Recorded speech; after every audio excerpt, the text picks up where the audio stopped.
Salut vous, j'espère que vous allez bien ici, Jivan Ous. Je vais faire cette vidéo pour répondre à une question qui avait été posée en commentaire pour savoir quelle est la différence entre un sataniste et un occultiste. Bon, je vais essayer d'expliquer ça de manière terre à terre avec les mots les plus simples. Généralement, la meilleure façon de comprendre, c'est d'être dans la pratique. Je vous invite à vous abonner, à liker, partager la vidéo, activer la cloche de notification. C'est quoi la différence entre un sataniste et un occultiste? Un occultiste est celui-là qui est dans la branche plus profonde de la spiritualité. C'est une branche, l'occultisme est une branche de la spiritualité, de la magie, on va dire ça, on va dire les termes. C'est une branche de la magie qui est beaucoup plus profonde que celle qui est proposée aux nouveaux venants, donc aux profanes. Quand vous voulez passer les rites initiatiques pour accéder à l'occultisme, il faudrait que le maître qui va vous initier à cela se rassure que vous avez déjà un certain niveau, que ce soit sur le plan mental, que ce soit sur le plan émotionnel, ou que ce soit aussi sur le plan physique, et même bien sûr sur le plan spirituel. L'occultiste est celui-là qui a un large éventail de pratiques dans son bagage en fait. Donc c'est pour dire quoi? Un occultiste peut maîtriser la nécromancie, le satanisme, la démonologie, et que ce soit dans plusieurs branches, que ce soit dans le soufisme, la gnose, la kabbale et autres, le vaudou même. L'occultiste est celui-là qui maîtrise les profondeurs de la spiritualité, dans les bas-fonds les plus obscurs de la spiritualité. Généralement, toute spiritualité qui est positive, qui est celle de l'élévation, est généralement, on va dire comme ça, enseignée à tout le monde parce que cela n'a pas de très grand danger. Ce n'est pas pour dire que c'est inoffensif, mais ça n'a pas de très grand danger. Je vais vous dire même pourquoi ce n'est pas inoffensif aussi dans le développement de la vidéo, si je n'oublie pas. Mais l'occultiste, quant à lui, est celui-là qui, au-delà de maîtriser le côté très lumineux de la spiritualité, a aussi maîtrisé le côté très obscur de la spiritualité. Parce qu'avant de maîtriser le plus obscur, il faut maîtriser le plus lumineux.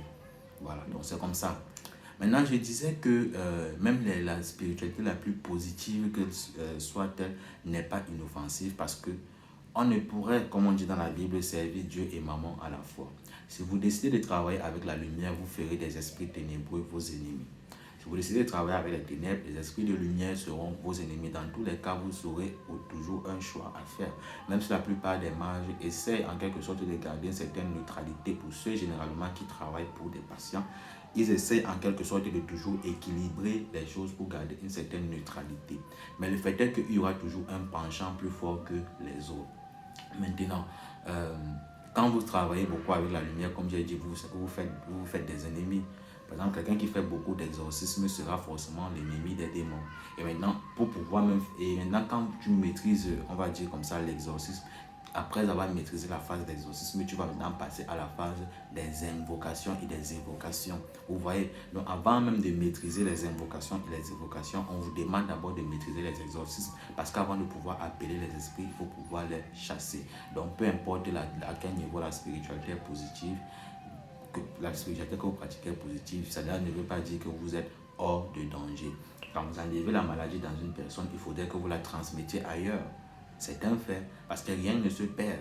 Quand vous retirez une maladie, tout n'est que cyclique. Donc quand vous retirez la maladie, il faudrait que vous la transférez quelque part ailleurs. Donc vous devez maîtriser tout cela. Maintenant, c'est que vous ne maîtrisez pas cela, cela peut retourner en vous. Donc vous voyez déjà que dire que la spiritualité positive est inoffensive, ce serait un peu un abus de langage.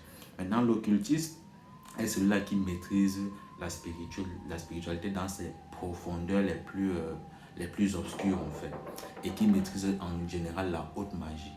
Un maître qui est très initié, qui est très, on va dire comme ça, ancré par exemple dans les pratiques liées au monde des eaux, est un occultiste.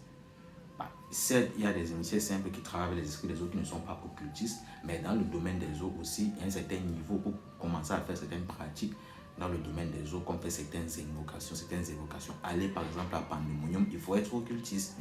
Maîtriser en quelque sorte même le satanisme, il faut être occultiste. Pour maîtriser même on appelle ça comment encore là, la nécromancie. Il faut être occultiste. Bon, on va dire l'occultisme, c'est un peu comme un grand groupe de, de toutes les pratiques assez profondes et dangereuses de la spiritualité. Tandis que le satanisme, quant à lui, est plus... Moi, je vous explique selon les pratiques, hein, donc pas selon les livres. Bon. Le satanisme, quant à lui, est plus centré sur les rites et les cultes liés à un esprit qu'on appelle généralement Satan. Donc, là, on entre dans une certaine catégorie de la démonologie. Mais sauf que cela est lié à la gnose, d'où à cause de l'appellation Satan. Certes, les esprits sont les mêmes dans tous les panthéons, mais la prononciation, l'appellation que vous donnez, le nom que vous décidez par lequel vous décidez de contacter un esprit, permet d'identifier le canal par lequel vous travaillez pour pouvoir entrer en contact avec cet esprit-là. Donc le satanisme est en quelque sorte cette branche de la spiritualité gnostique qui est liée au christianisme. Bref, le satanisme est cette branche de la spiritualité gnostique qui se concentre en quelque sorte sur les rites liés à Satan et ses esprits.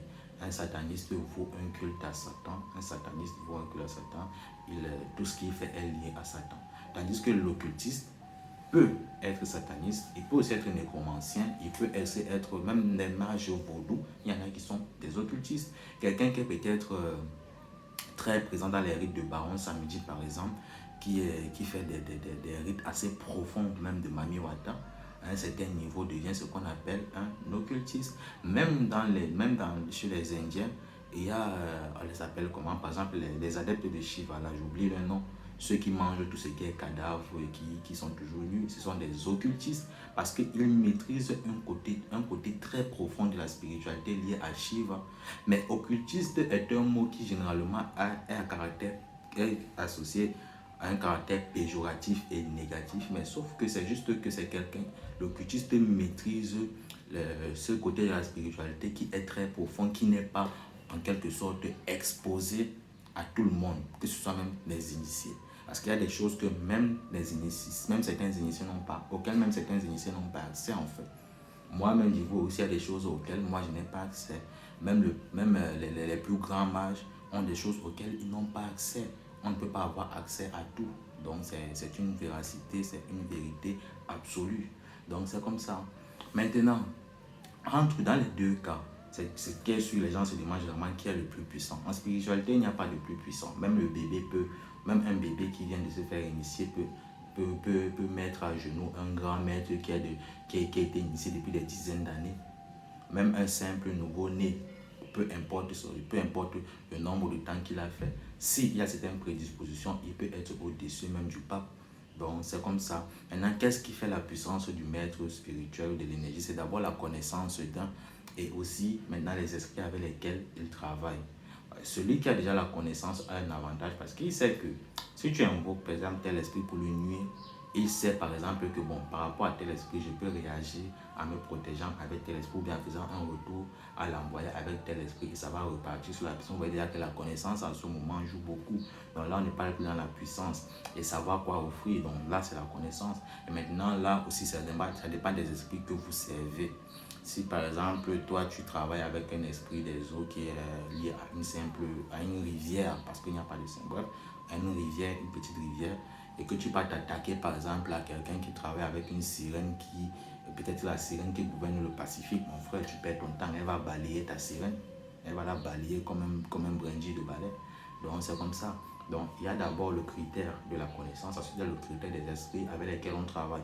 Maintenant, il y a aussi même le critère du bagage karmique que l'on a, parce que le karma intervient beaucoup aussi sur la puissance et même les différentes réincarnations par lesquelles nous sommes passés interviennent beaucoup sur notre puissance aussi. Donc ça, vous allez voir, il y a des jeunes maîtres qui font des choses que des vieux ne font pas. Voilà. Donc, j'espère avoir été assez clair. Voilà. J'espère que la vidéo vous aurait édifié un peu. Merci de l'avoir regardé. Abonnez-vous, likez, partagez la vidéo. La règne à vous, c'était Divoris.